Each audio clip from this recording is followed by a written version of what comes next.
What's going on, everyone? Welcome back to the Scale News Update. If you're not familiar with the show, this week we talk about the news topics that happened in the scale world of RC over the past week. And this might be one of the biggest episodes of the Scale News as far as number of new releases. We had NRSA last week, which is the National Retail Hobby Store Association dealer show, where there was a ton of new stuff dropped. And then alongside of those things, there was just a bunch of additional things as well. So we're going to jump into all of those topics and some more today. So if you enjoy the Scale News regularly, hit the like button. Let's dive into this long list that we have to tackle today. First one is going to be the newest release from Axial, and that's the SCX30. A new platform from Axial is rare. And going smaller than 24 scale was not what I would have imagined. I did a video on the actual release of this thing at the time, and when I initially heard about it, I wasn't all that stoked about the idea of it, but when I actually got it, it turned into something that I actually did enjoy driving. It's something that, to me, is a little bit more usable inside, which is kind of what I always thought 24 scales would be, but never really found that to be all that true. So it worked out pretty well. It's an all new platform, basically. There's like a couple of compatible parts, or like one maybe compatible part. Like the SCX24 gear set, axle gear set, can work in the transmission, but that's about it. And it's not the same gear ratio that comes in there as comes in the SCX24 stock anyway. So pretty much nothing is a holdover. It is a cool little, setup. It's an all molded chassis shock tower thing. It's one big mold, or one molded piece that kind of does everything together. It's got little grease-filled shocks, tiny little tires. Hard bodies are what you're going to see on these. You've got a Jeep JL, and you've got a new style Bronco.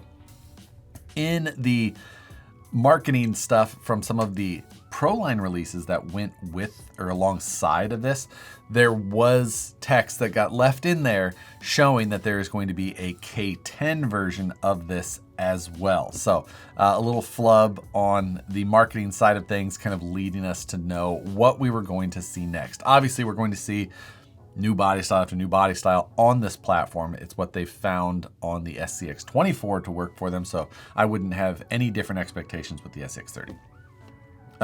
It's about a 4-inch wheelbase, 99 millimeters to be exact, so just a little shy of 4 inches. But overall, it's about the size of your cell phone. Sits on there pretty comfortably. $99 is going to be the release price on this. However, you're not going to see these until December, which seems like a real big jump as far as the release goes compared to when they're actually available. I didn't hear about when the release date was going to be until after we'd already put out the videos. So that was a bit of a bummer. I wish that release date would have been much sooner to the video release itself. Alongside of it, Proline released a bunch of option parts, and some of these option parts are going to be available long before these cars say that they're going to be available. They're showing like a November release date for a car that's not going to come out until December. But Proline has a couple of new sets of tires. One is a BFG crawler, which is about the same size as the factory wheels and tires. They are pre-mounted, pre-glued on. We are looking at a whole new ecosystem of compatibility, things that up to this point we don't have. I'm not sure if like some of the RC Pro Drive 0.7 stuff is going to be compatible or not. Time will tell. But other sets of wheels, they have the Aztecs, which are a larger and wider wheel set that you can get. They also released a Lexan Coyote body, so you can drop that on there. How exactly all of that is going to be mounted, I think that will be kind of up to you with body post situation or whatnot, because the hard bodies clip on with some like friction fit style designs. In some of the like marketing photos, they showed the Jeeps sitting there, and one was kind of had a tougher stance to it, and I thought that was just bigger wheels and tires, but they're actually like kind of showing you, sneak peeking you, wider axles that they're going to have for these already. So they're going to take this little car and make it a little bigger, which is just our nature, the way that things go. Then Proline released 2 new sets of Pro Spec shocks for these, sets of 4. Stock shocks are about 21 millimeters long. They released a 21 millimeter set and a 25 millimeter set in case you want a little bit more articulation, a little bit taller ride height, things like that. The aftermarket, we'll have to see if it catches on anything like the SCX24 size. SCX24 is kind of a pain in the butt to work on. These probably going to be a little bit more of a pain in the butt. Tiny little screws, Phillips head, a tiny bit of hex head stuff in there. It's going to be a new world, and it's going to be interesting to see how that goes. And then, interestingly enough, the day after the Axial SCX30 came out, Red Cat shows their new 1/32 scale crawler. A coincidence, parallel thinking type thing. These are very different cars. These are not alike. They don't share a single part. The construction style is completely different. Everything. It is a 1/32 scale versus a 1/30th scale, so it should be smaller. However, it's not. It's the opposite. The 1/32 scale Red Cat is larger than the 1/30th scale Axial. Nothing changes. It's the same way in 1/24th and 1/18th, and they're the same, and they're different, whatever. Either way, it's different. But this is basically the Red Cat like Ascent shrunk down to this 1/32 scale. It doesn't have portals. It is a straight axle kit, and it's cheaper. It's like, I believe it's $79 or $89 somewhere. I think it's $79, like $20 cheaper than the Axial version. It is stripped down a little bit more. It doesn't quite have like the lights and stuff like that. But beyond that, it's a, small scale little crawler. Did get a chance to talk to Red Cat, who showed these off at NERSA with some of their plans. They kind of went into detail on some of that, and we'll wait until that actually comes out before that all gets fully discussed, as all of that wasn't necessarily information that they were looking to get out there. But they do have plans for an third-party aftermarket to have stuff for these new Red Cat 1/32 scales basically at launch, or if not shortly after. They worked with the aftermarket on that during the development of this car, or after, while it was in production, to try and make sure that this was going to happen. It's going to be interesting to see how that goes. It is, I think Axial is probably banking on the fact that, like, huge popular of SCX24, they assume that the aftermarket will jump on it, where Red Cat is trying to get ahead of that and just kind of guarantee it from the jump. Interesting approaches either way. However, we are going to see this Red Cat one sooner, like in a couple of weeks or so, it sounds like. So going to be Axial to the actual release by over a month at this time, it appears. Kind of how it goes sometimes. And it wouldn't be a scale news if we didn't have another new RC10 release. This time it's the RC10 GB for gas buggy. This is a nitro version of the RC10, which there wasn't an RC10 buggy version. There was an RC10 truck version, whatever. It's basically the same thing, but with buggy suspension on it. It's $400. The motor isn't included. It does require that kind of oddball size, old school nitro motor, which there may be a new supplier for now recently. There might be like an OS that you can get or something like that. What else can you say? There you go. They did not have this on display at NERSA. If you want a car that's not, if you want an RC10 that's not a re-release, here's one for you. And then at NERSA, HPI had a ton of new releases. Now, I did 2 videos at NERSA kind of showing some of these, a lot of these things that were at NERSA in various ways. So there's like an hour-long one that goes into depth more on each thing, but kind of give you the Cliff Notes version of it in the news here.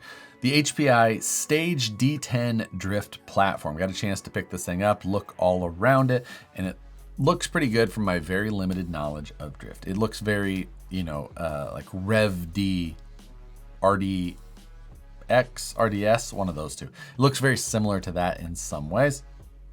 All plastic chassis underneath. Motor is kind of a mid-high mount to it. It's got the popular style magnetic body mounts out of the box in there, like the domed style with the cupped magnets that go on the body. The chassis is set up to have an ESC mounted in front of the motor or on the very back of, behind the transmission. Had nice steering. The wheels looked great. These are Fun Haver licensed with all 3 versions of the current Fun Haver team. Kind of aero disc style wheels. Overall, these things just looked great. They were super cool. The windows aren't clear. It's a screened body with, graphics over the windows, but they're selling the look of these things. Looks like it had good steering angle. How it will actually perform will be something that needs to be put into the hands of competent drifters, I'm sure, to get the real results of this. But should be seeing these towards the end of the year or the beginning of next year, and it did look good. They also had the new Porsche RSR versions sitting there. They had a few different, paint liveries on there. These things had great looking, like accurate Fuchs style wheels. They had LEDs installed in them. There was new tires, like I said, the new wheels already. There's some changes to the suspension geometry to kind of better fit these things. It is LED, or it is brushed, sorry. And it's on a updated version of the Sport 3 chassis. But it looks so good. Like I said, couple of different livery versions of this are going to be available, and we'll see these before too long. They also had on display the new Sprint 3 Pro touring car chassis. They had a couple of versions there. One was an aluminum chassis, one was a carbon chassis. These things had carbon arms or a belt drive, 4-wheel drive system. And evidently these things were first shown or first raced in December of last year at some of the big touring car races. And now we're finally going to see these released towards the end of this year, or again, beginning of 2026. But while I don't know much or cover much touring car stuff, it is just cool to see how much HPI is doing. It feels like they were just building everything up to now, and now we're about to see what HPI has been doing for the last couple of years, which is awesome to see, and was super cool to see them come with such momentum at the NERSA show. Alongside that, they had a bunch of new versions of the TTR Nano, that little 1/64 scale, fully proportional RC.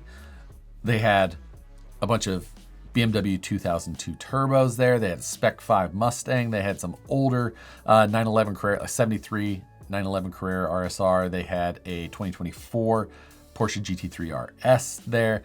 And I believe that they had some M3s as well. I think the M3s we're going to see this year, and then the other 5 we're going to see Q1 of 2026.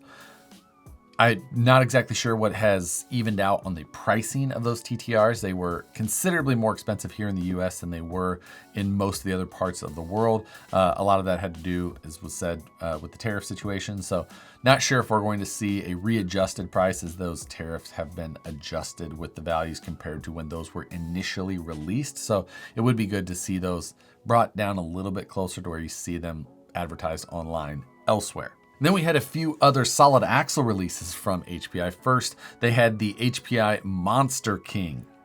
And I'm calling this a new release. Super,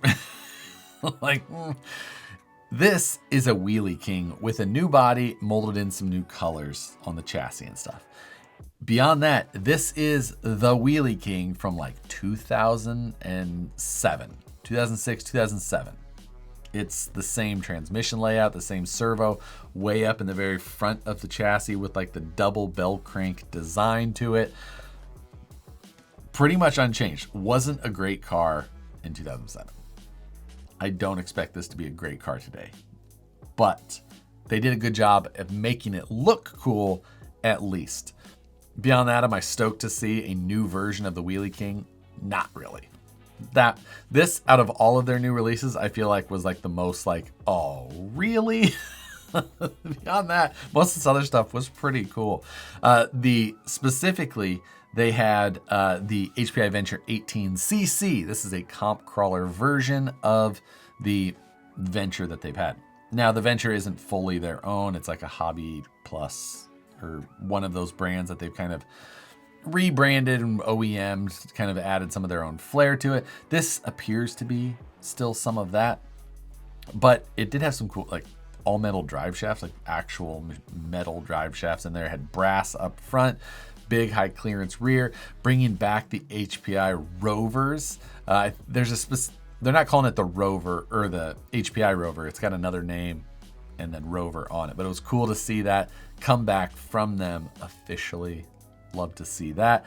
The body is a half cab with a tube bed, hinged forward so you could get and see everything inside. Pretty cool. Obviously they're going to continue hitting that 18 scale market as well. We've seen a few releases from them on that already. And then I think my favorite from them at the show was the HPI Mini King. It's a mini monster truck. Now, I'm not a huge monster truck person, but I think just overall this was a really cool little release. It's got new solid axles under it. It's an all molded chassis that's kind of scale looking. It's got leading and trailing arms with dual shocks on each arm. So 8 shocks all the way around this. It looks like it's going to be fairly affordable because just about everything is molded. So the links, the steering pieces, everything to it. But at that scale, probably going to be fine. And it just looked cool. And I think that they did a really good job overall. Looking forward to seeing all of these new releases from HPI. They absolutely hit it out of the park at the show. After that, some other stuff that came out post-show. Cross, they have the SC6. They're getting some more information on that. We talked about this back in August 4th. August 4th episode of the Scale News Update. We talked about that. So that was episode 374. But we had an initial teaser on this. Now we're seeing that this is going to be offered as both a kit and RTR version from Cross. If you've never built a Cross kit, they're a little bit interesting. Like some of the parts come pre-assembled, like transmission and axles, and then you assemble the rest of it. But like their bodies are really well done on these like military style. They're hard body typically, and they're just pretty cool kits to put together. I've done a good number of them and have usually had a pretty good time. So it's cool to see that they're going to do both of those. I don't think that they don't always do RTR versions of a lot of these trucks. It is 1/12 scale. So that's obviously for, to fit in with a lot of these other types of, that genre of things. 1/12 scale is somewhat common. So that's why we're seeing that. Still no real information on release time or price, any of that stuff. Cross does this with these wild early views at their releases. I don't know why.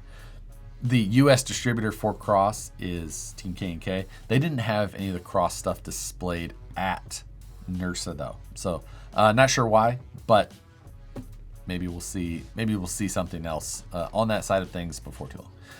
This week, I saw as a lot of the new releases come in and roll out, replacement parts kind of happen at the same time. One weird one that popped up on the list for me was the Axial Coyote HD 827 gear set, which is odd. Axial has had an 827 gear set for quite some time, but this is a new one. It's the same 6-bolt design. There is no difference, supposedly, of the actual gear sets in these, because it should just be a standard AR44 or AR45 style gear set. It's visually got a different coating on it. The new Coyote is made in China, where previously Axial's gears were being made in Taiwan. So that might be the reason that we're seeing a new part number, new gear set.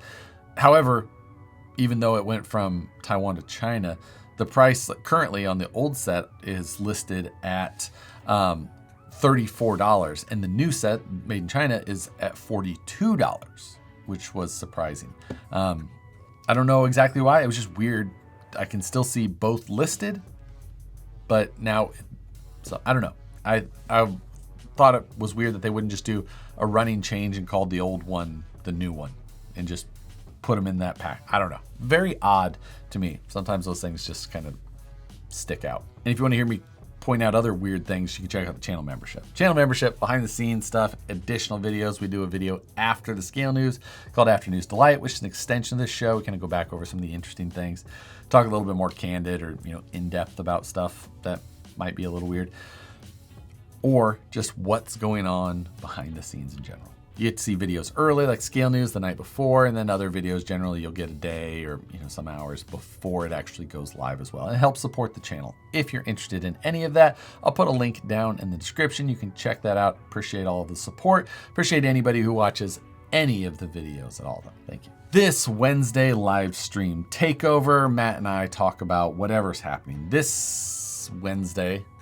will be Proline by the Fire stuff for me. Matt was with me in Vegas for NERSA, but he will not be at Proline by the Fire. So come check that out. Hang out with us for a little while. Hear what's going on. And if you work for an RC company, like to see any of your products on the Scale News, shoot me an email to news@harleydesigns.com. It's been a long week. I'll send a photo and a description and a link to where it can be or will be found on your website once it's released. So love to take a look at that, see if we can get it here in the Scale News. Back to things that were at the NERSA show. Hobby Plus had a 1/18 scale 8x8 there. That is going to be $269, fairly affordable for what this thing is. And while it is 1/18 scale, an 8x8 is still pretty decent size when you get it to 8x8. Lots of features with thing. The rear steer independently controlled and self-centering with a lever on the, just behind where the like buttons for the trigger would be. Overall, pretty comfortable. Has a working winch in the rear. I don't think it had one in the front. I think just the rear. Has a trailer hitch setup that was functional, although they do not have a trailer yet, they said. Just overall though, this thing was cool. It's got a nice, good sized motor for the size of this vehicle. So it didn't look like it was going to be underpowered, with how big and how many tires this thing had to turn. It was just cool. 8x8 at 1/18 scale seemed like a good fit and something I can see being somewhat popular. Hobby Plus, obviously, lots of options. We've seen all kinds of things from them, from the Evo and Evo Pro and Evo Juiced Up, and all of those vehicles. So kind of cool to see them there at the NERSA show. Traxxas released a new version of the X-Max at the show as well, and some mixed reviews. It's the basically X-Max MT monster truck, which the regular X-Max is a monster truck, yeah, but this one, they styled in a way to be more of an old school monster truck. Old school Chevron style tires, but with wheels that were appropriate to it. And they showed 3 different body styles off on this thing. They're not included. The truck is a roller, and then the 3 bodies are available separately.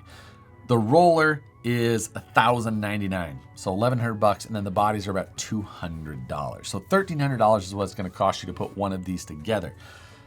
Whether or not that is something that you find acceptable or not is up to you, of course. But I love the style that they went with, kind of that old school monster truck look. I don't know. It's something about seeing him there. I was just like, that's the best looking X-Max they've ever done to me. It was perfect. I loved it. Huge. The X-Max is obviously crazy overpowered. They were driving it across the pond at NERSA, although they did sink it. The body has got tons of reinforcement inside with a molded in cage that it bolts in place. Looks really good. The body mounting system with the clip release has been updated and changed a little bit, rotated 180 degrees just for ease of use. And it's made to work with the Funko Sandcar LED whips off the back. So it's basically, you just poke a hole through the body and everything is underneath of there to be able to bolt everything in. It looked really good. Price tag, acceptable or not to you, that's another question, but these things looked amazing. I loved them.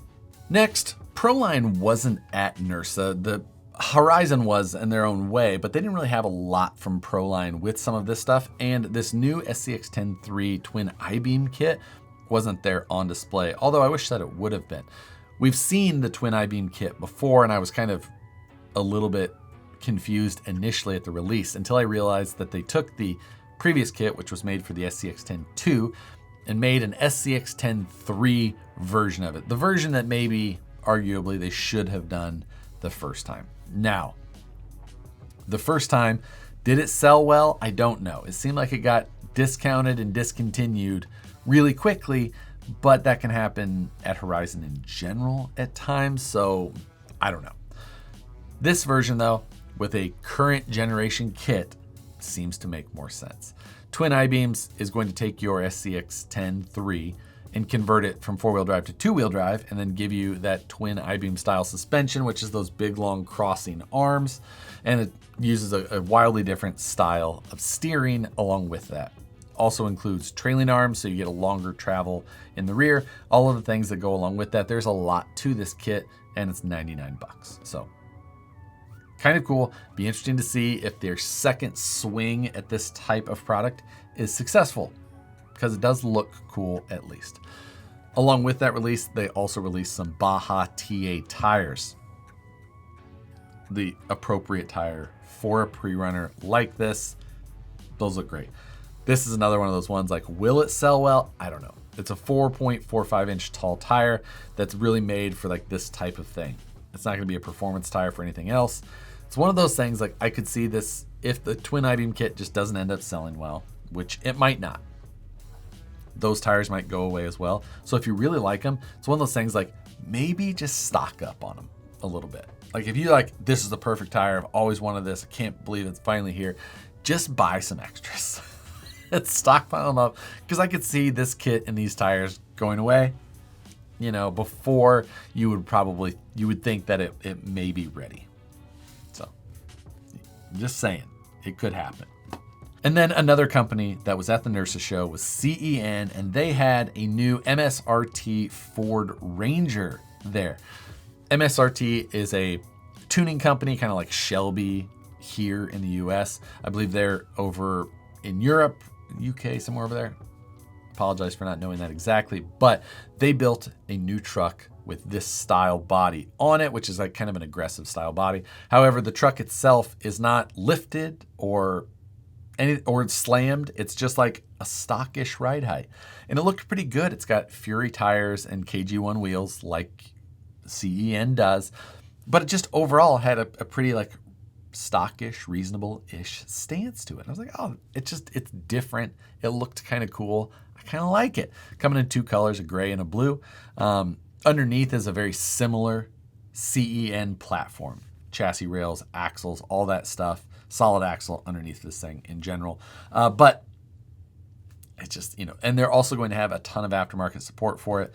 We kind of went over it with one of the guys from CEN in the video where I did the long form version. They kind of talked about some of that. But overland accessory is like where this thing is going to see a bunch. So I would assume that you'll see lift kits and lowering kits and bed racks and little ladder. I don't know. There's going to be a lot, I'm sure. So we'll see that, I believe, in November or December from CEN. And then CEN was showing off, sitting down there on the floor, a new aluminum trailer that they're going to be releasing. All, like I said, all aluminum. The bed on it was wood-like. I'm not exactly sure what the bed was made out of or how they got the wood look, but functional jack on it, goes to the fifth wheel adapter that they've had for a really long time in general. Just overall pretty good looking gooseneck style trailer. Again, if you know, it's not for everybody, but if you like a tow rig, you just want to buy something, a gooseneck, a well-designed, good-looking gooseneck trailer. This looks like it's going to be one of your few options out there. But that does it for this week's news topics. There were so many news topics. There's things that I just didn't even get to cover this week. It was a very busy week, and I think that we're going to have kind of a busy end of the year. I think there's just going to be a lot for the end of this year, and I think that we're going to kind of roll in with that type of momentum as we go. Not like this type of week. This week was unreal, but there's just I know that there's going to be a lot as we continue through the rest of the year. So, and with that in mind, I'd like you guys to throw your guesses out. Who do you think will come up with the next oddball release? You can just name the company name. If you want to try and guess the product itself, I'm here for it as well. But throw out who you think, what company you think is going to have the next big oddball release. I love a weird release. I don't know why. I just love it. So drop that down in the comments below. Hit the like button on your way out. Subscribe if you haven't already. If you're interested, check out that channel membership. But as always, thanks again for watching, and we'll see you on the next one.